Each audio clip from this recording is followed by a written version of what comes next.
Councillor ఇంటి వద్ద బాధితుని ధర్నా. కొనుగోలు చేసిన భూమిని తన పేరు మీద చేయించాలని డిమాండ్ చేస్తూ ఓ బాధితుడు మాజీ కౌన్సిలర్ ఇంటి వద్ద పురుగుల మందుతో ధర్నా కార్యక్రమం చేపట్టారు. గురువారం నిర్వహించారు. దీనికి సంబంధించిన వివరాలు ఇలా ఉన్నాయి.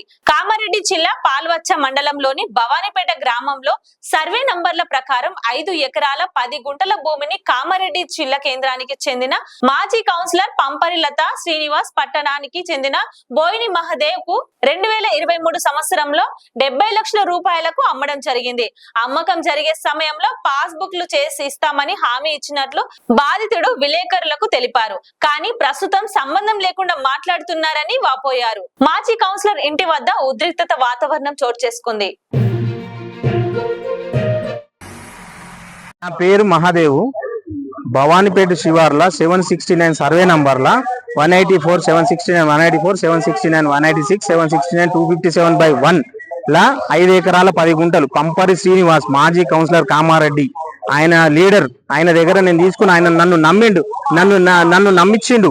నేను నీ పేరు మీద పాస్బుక్ చేపిస్తాను, నాకు తీసుకో అని చెప్పి 10 సార్లు అడిగితే నాకు ఎందుకన్నా అంటే నేను తీసుకున్న తర్వాత నాకు చేసిస్తా అన్నాడు. చేసిచ్చిన అయిపోతుండే, చేయలేదు. ఎప్పుడు అడిగినా చేస్తలేడు. చేస్తా అంటూ చేస్తలేడు. 70 లక్షల రూపాయలు పెట్టి కొన్నా, ఇప్పటికి కూడా రాలేదు. నాకు బాగా అప్పులు ఉన్నాయి. అప్పులతోటే నేను అప్పులు చేసుకున్నా. ఎందుకంటే అవుతుంది కదా, చేసుకుంటాం కదా అని చెప్పేసి భూమి కొని 5 ఎకరాల 10 గుంటలు భూమి కొని నా పేరు మీద చేసిస్తానన్నాడు. చేసిస్తానని చేస్తలేడు. నాకు హారాస్మెంట్ పెడుతున్నాడు, మళ్ళీ టార్చర్ చేస్తున్నాడు. చేస్తలేడు. అందరు అక్కడ ఇక్కడ సర్వేలు అవుతున్నాయి, మన అవుతలేదు, చేస్తలేడు. పట్టభూమి అన్నాడు ఫస్ట్, పట్టభూమి అని అసైన్మెంట్ తేలిన తర్వాత చేసిస్తానన్నాడు. అసైన్మెంట్ అయినా సరే నా పేరు మీద చేసిస్తానన్నాడు. చేసిస్తానని చెప్పి నేను నమ్మిన. ఆయన లీడర్ కాబట్టి, 10 మంది ఎదుగుతున్నాడు కాబట్టి, పొలిటికల్ ఉన్నాడు కాబట్టి నమ్మిన. నేను మాజీ కౌన్సిలర్ పంపర్ శ్రీనివాస్ కామారెడ్డి.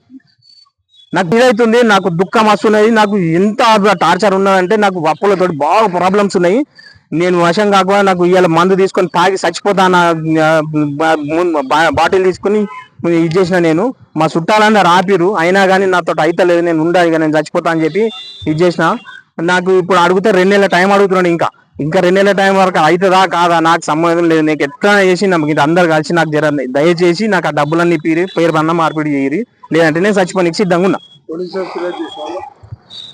పోలీసులకు చేస్తా, కంపల్సరీ చేస్తా. పోలీసులకు కూడా ఫిర్యాదు చేస్తా. కలెక్టర్ కానీ ఫిర్యాదు చేస్తా, పోలీసులకు కూడా ఫిర్యాదు చేస్తా కంపల్సరీ. ప్రజావాణిలో కూడా దరఖాస్తు చేస్తా. ఎందుకంటే నాకు ఇప్పుడు వశం అయితే లేదు. అప్పులు బాగా అయిపోయినాయి. మొత్తం మిత్తిలకే కట్టుడవుతుంది. రోజు 5 ఇంటికి వస్తున్నారు అప్పులు. వాళ్ళకి చెప్పలేక, చేయలేక, ఫోన్ ఎత్తక, చేయక, 2 సార్లు ఫోన్ కింద పడిపోయి ఎంత టెన్షన్ అయితే మామూలుగా టెన్షన్ కానీ నాకైతే దుఃఖం వస్తున్నాయి. ఎంత విపరీతమైన ఇదైతుంది నాకు.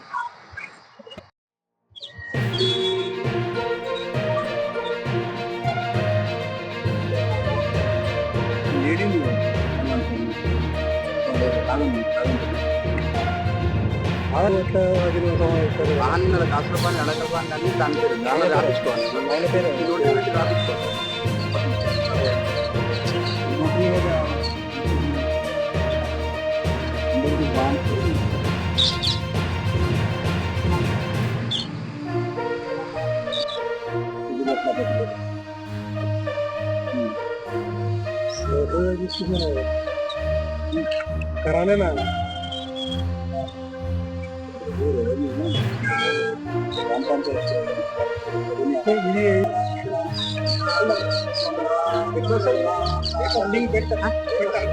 ఇప్పుడు రోడ్ వస్తాయి, రోడ్ వస్తుంది హైలైట్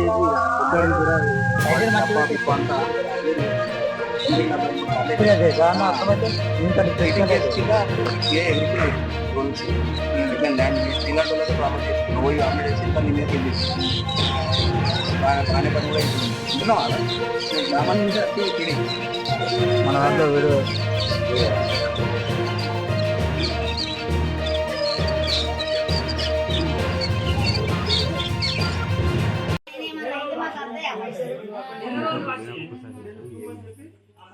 లైక్ చేయండి, షేర్ చేయండి, సబ్స్క్రైబ్ చేయండి. మరిన్ని వీడియోల కోసం బెల్ సింబల్ పై క్లిక్ చేయండి.